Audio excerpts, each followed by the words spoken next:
सीतापुर के एक छोटे से गांव में गोपाल अपनी पत्नी सुमित्रा और एक बेटे नारायण के साथ रहता था। नारायण एकदम मूर्ख था। वो कोई काम धाम नहीं करता था, घर में रहकर ही रोटियां तोड़ता रहता था। उसके माता पिता उससे बहुत परेशान रहते थे। वो उसे कुछ कमाने धमाने को कहते, पर उस मूर्ख को कोई भी काम ही नहीं आता, न ही उसे कोई कुछ काम देता। नारायण की उम्र 20 वर्ष हो गई है, ना तो ये कुछ करता है, ना ही घर से बाहर निकलता है। तुम एक काम करो, इसकी शादी करवा दो। क्या पता पत्नी के आने से इसका भाग्य खुल जाए। तुम सही कह रही हो सुमित्रा। मैं इसके लिए कोई अच्छी सी लड़की देख लेता हूँ, जो थोड़ी चालाक भी हो और पढ़ी लिखी भी हो। ये तो मूर्ख है मूर्ख, इससे तो कुछ होगा नहीं। मैं भी यही सोच रही थी, अगर इसकी पत्नी चालाक आ जाएगी तो इसकी जिंदगी सुधर जाएगी, वरना इसको तो कोई भी पागल बना देगा। तुम जल्द से जल्द कोई लड़की देकर इसकी शादी करवा दो।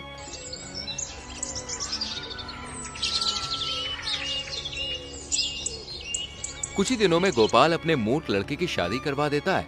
उसकी पत्नी अपने साथ कुछ दहेज लेकर आई थी।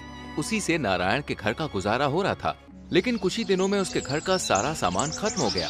पत्नी समझ गई थी कि उसका पति मूर्ख है, इसे कोई काम नहीं देगा, इसलिए वो अपने ससुर से कहती है, मैंने आज तक आपके सामने मुंह नहीं खोला है, क्योंकि आप घर के बड़े आदमी हैं, लेकिन अब मैं मजबूर हो गई हूँ। इस तरह घर नहीं चलता, घर में कुछ भी नहीं है।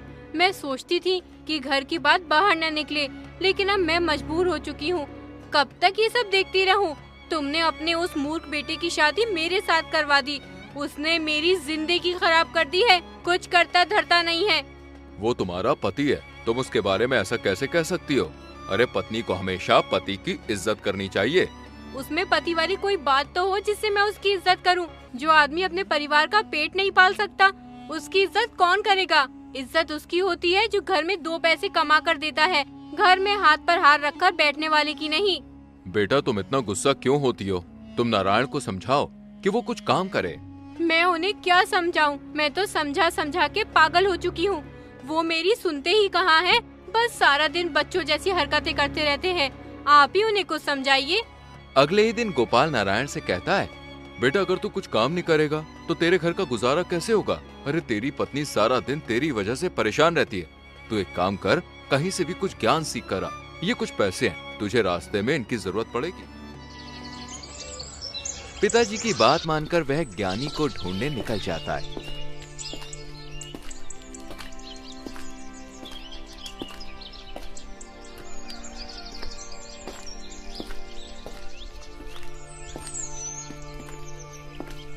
कई दिन भटकने के बाद उसे एक ज्ञानी मिला।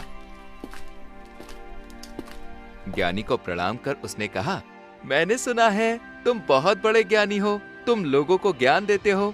मैं कई दिनों से किसी ज्ञानी को ढूंढ रहा था, फिर लोगों ने तुम्हारे बारे में बताया, इसलिए ज्ञानी जी मुझे कुछ ज्ञान दीजिए।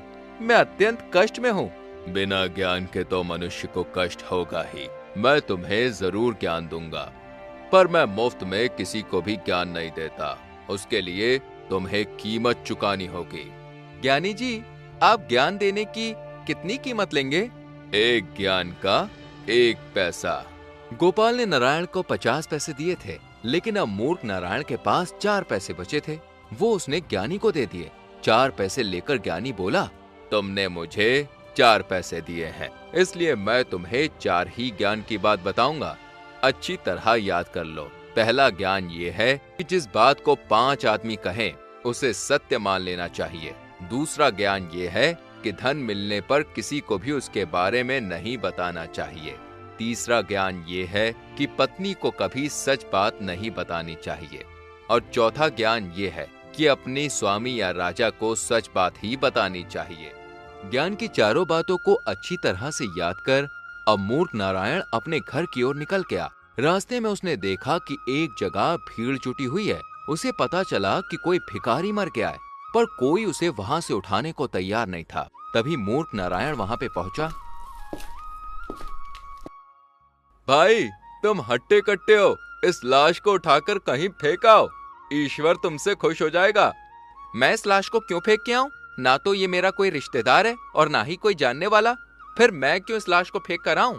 लेकिन एकदम से मूर्ख नारायण को ज्ञानी द्वारा दिए गए पहले ज्ञान की याद आ गई कि 5 आदमी जो कहें उसे सच मान लेना चाहिए।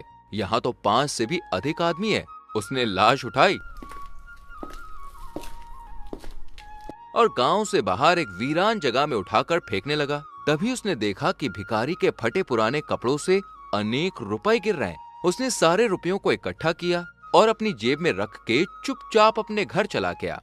आ गए ज्ञान सीखकर। क्या ज्ञान सीखकर आए हो? जरा मैं भी तो सुनूं। क्या पता थोड़ा बहुत ज्ञान मेरे भी काम आ जाए। ज्ञान तो मैं सीख आया हूँ, लेकिन किसी को बता नहीं सकता, क्योंकि ज्ञान सीखने के पैसे लगते हैं। ज्ञान मुफ्त में नहीं मिलता। तुम कैसी बेतुकी बातें करते हो? मेरी तो कुछ समझ ही नहीं आता।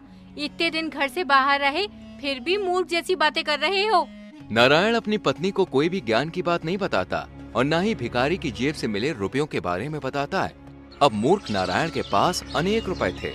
उसके दिन सुखपूर्वक बीतने लगे। उसका रहन सहन बदल गया। उन लोगों ने एक अच्छा मकान भी बनवा लिया। उनके ठाट बाट देखकर पड़ोसियों को जलन होने लगी। एक दिन नारायण की पड़ोसन अपने आदमी से कहती है, जिसे लोग पागल पागल कहा करते थे, आज देखो कितना मालदार हो रहा है, कितना सुंदर घर बनवाया है। और एक तुम हो, अपने आप को अक्लमंद समझते हो। सुबह से शाम तक तेरी मेरी मजदूरी करते फिरते हो। जब कहीं जाकर 1-2 रुपए कमा पाते हो, उस पागल से ही कुछ सीखो। मैं उस पागल से क्या सीखूं? जो उसके नसीब में है वो उसे मिल रहा है, और जो मेरे नसीब में है वो मुझे मिल रहा है। तुम सारी जिंदगी नसीब का रोना रोते रहना। दुनिया आगे निकल रही है और तुम नसीब के पीछे पड़े हुए हो। मैं ही कल उस पागल नारायण के घर जाऊंगी और उसकी मालदारी का राज पूछ कर आऊंगी। पड़ोसन अगले ही दिन नारायण के घर आई और उसकी पत्नी से बोली, अरे दीदी, आपका पति क्या करता है जो आप लोग इतने ठाट बाट से रहते हैं? पूरे गांव में तुम्हारी मालदारी के चर्चे हैं कि पागल आदमी मालदार हो गया। ये तो मैंने उनसे पूछा ही नहीं कि वो क्या काम करते हैं। मैं तो उन्हें पूरा दिन घर पर ही देखती हूँ। भला घर रहकर कौन सा काम हो सकता है? तुम्हें उनसे पूछना चाहिए कि वो क्या काम करता है। जो आदमी अपनी पत्नी से अपनी आमदनी छुपाता है, निश्चित रूप से वो कोई गलत तरीके से धन कमाता है। अगर वो आपसे सचमुच प्रेम करता है तो उन्हें आपसे कोई भी बात नहीं छुपानी चाहिए। तुम सही कह रही हो बहन। मुझे तो अब डर लग रहा है, कहीं वो किसी गलत तरीके से पैसे तो नहीं कमा रहे। मैं आज ही उनसे पूछूंगी। जब रात को मूर्ख नारायण अपने घर आता है तो उसकी पत्नी उससे पूछती है, तुम क्या काम करते हो? ये तुमने आज तक मुझे बताया ही नहीं। तुमने कभी पूछा ही नहीं, इसलिए मैंने बताना उचित ना समझा। वैसे भी तुम जानकर क्या करोगी? तुम्हें तो समय से पहले ही सब कुछ मिल रहा है। अगर तुम्हें कोई परेशानी हो तो मुझे बताओ, मैं अभी पूरी कर देता हूँ। मुझे कोई परेशानी नहीं है, बस मैं ये जानना चाहती हूँ कि तुम क्या काम करते हो। मुझे डर है कि कहीं तुम गलत काम तो नहीं कर रहे हो। भला मैं क्यों गलत काम करूँगा? मैं महंत से पैसे कमाता हूँ, खून पसीना बहाकर, समझी? मैंने तो तुम्हें कभी मेहनत करते हुए देखा ही नहीं। सारा दिन घर पर पड़े रहते हो, फिर तुम मेहनत करने कब जाते हो? सच सच बता दो, तुम क्या काम करते हो, वरना मैं अपने घर चली जाऊंगी। फिर पड़े रहना यहाँ अकेले। नारायण सोचता है, चलो ठीक है, इसे बता देता हूँ। लेकिन तभी उसे ज्ञानी की बात याद आ जाती है कि पत्नी को कभी भी सच बात नहीं बतानी चाहिए। इसलिए वो अपनी पत्नी से झूठ बोलता है। दरअसल मैंने बाजार से 1 किलो देशी घी खरीदा और उसको रात के 12 बजे एक सांस में पी गया, जिससे मुझे बहुत सारे धन की प्राप्ति हुई। नारायण की पत्नी दूसरे दिन अपनी पड़ोसन को बुलाती है और उससे कहती है, मेरे पति कोई गलत काम नहीं करते हैं। हमारी मालदारी का राज तो देसी घी है। देसी घी? हाँ, देसी घी। अगर कोई आदमी 1 किलो देसी घी रात को 12 बजे एक सांस में पी जाए तो उसे बहुत सारे धन की प्राप्ति होती है। ये बात तुम किसी को मत बताना। तुम मेरी सहेली हो, बस इसलिए बता रही हूँ। ये बात सुनकर पड़ोसन बहुत खुश होती है, क्योंकि उसे मालदार होने का राज जो मिल गया था। वो जल्दी से अपने घर जाती और अपने पति से कहती है, मुझे मूर्ख नारायण की मालदारी का राज मालूम हो गया है। तुम जल्दी से बाजार जाकर 1 किलो देसी घी ले आओ। एक बार मुझे बताओ तो सही, आखिर उस मालदारी का राज क्या है? मैं भी तो सुनूं। और देशी घी का मालदारी से क्या ताल्लुक है? अरे ताल्लुक है, अगर कोई आदमी 1 किलो देसी घी रात को 12 बजे एक सांस में पी जाए तो उसे बहुत सारे धन की प्राप्ति होती है। ये तुम क्या कह रही हो? ये बात मैंने कभी नहीं सुनी। अगर हर किसी को ये बात मालूम होती तो आज हर कोई मालदार ना होता। ये बात किसी को मालूम ना हो। मैंने बड़ी मुश्किल से नारायण की पत्नी से पूछा है। अब सारा समय यहीं खराब करते रहोगे? जाओ जल्दी से बाजार से घी लेकर आओ। पड़ोसन का पति बाजार से 1 किलो देशी घी ले आता है और फिर दोनों 12 बजने का इंतजार करते हैं। जैसे ही 12 बजते हैं, पड़ोसन अपने पति को 1 किलो घी एक सांस में पिला देती है। घी पीने के थोड़ी देर बाद उसके पेट में बहुत जोर का दर्द होता है। पेट दर्द इतनी जोर से होता है कि वो तड़पने लगता है, उसे दस्त आने लगते हैं। अंत में वो मर गया। पड़ोसन ने राजा के पास जाकर उनकी शिकायत की।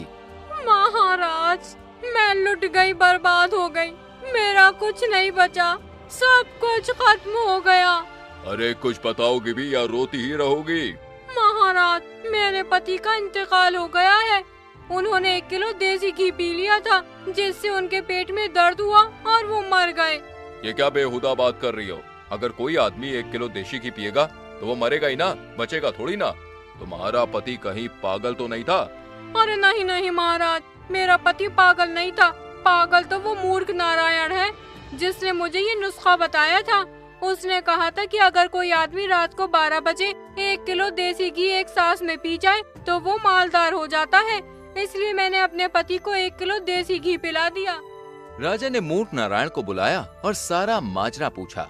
क्यों रे नारायण, तू लोगों को पागल समझता है जो 1 किलो घी का नुस्खा बताकर लोगों को मरवा रहा है?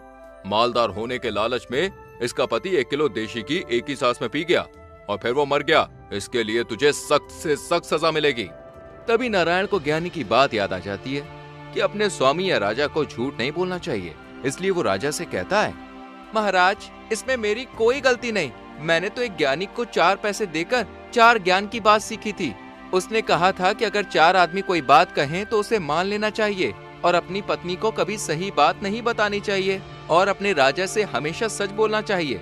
मेरी पत्नी मेरी मालदारी पर राज पूछ रही थी, इसलिए मैंने उसे झूठ बोल दिया कि मैंने देशी घी पीकर धन की प्राप्ति की है।